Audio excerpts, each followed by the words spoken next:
Corruption is a vile disease that sucks and drains the health out of something good. Corruption in society is an evil moral infection that keeps community in a state of perpetual sickness. Corruption is a moral virus.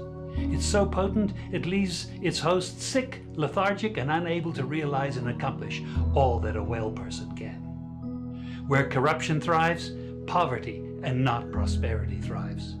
Wealth is grabbed into the greedy, grubby hands of those who get fat on the toil and labor of good people. Corruption benefits only temporarily those who participate in it. Everyone else is a victim of the theft, the deceit, the dishonesty, and the lies that corruption feeds on. You need to know that a corrupt person is stealing from you.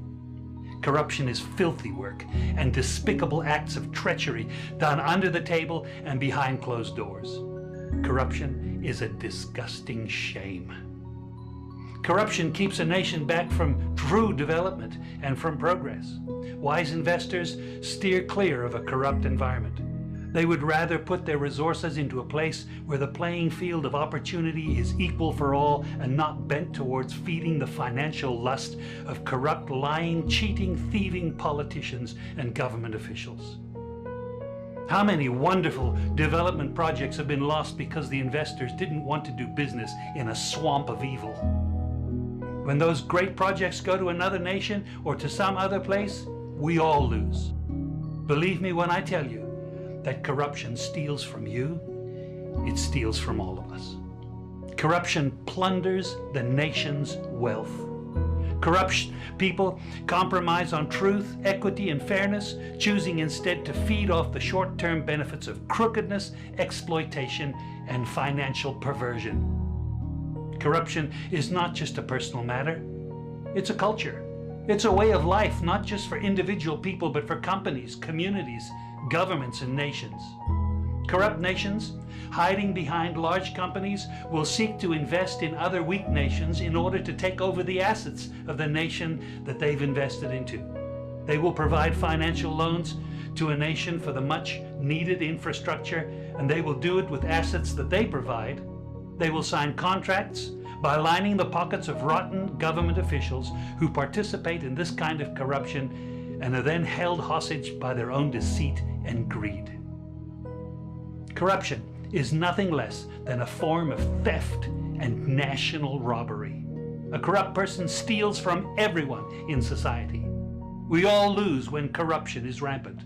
Those who participate in corruption have chosen evil over good, lies over truth, and personal gain over well-being of all. To be corrupt means to be rotten. When meat is corrupt, it's rotten and it stinks. Rotten meat can't be eaten. When a person is corrupt, he's rotten and unfit for a place in the community.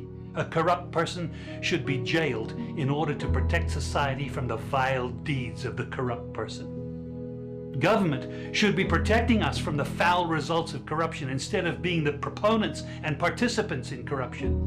When corruption is systemic, when it's a culture and a way of life, when corruption thrives, it destroys the health of the community and nation.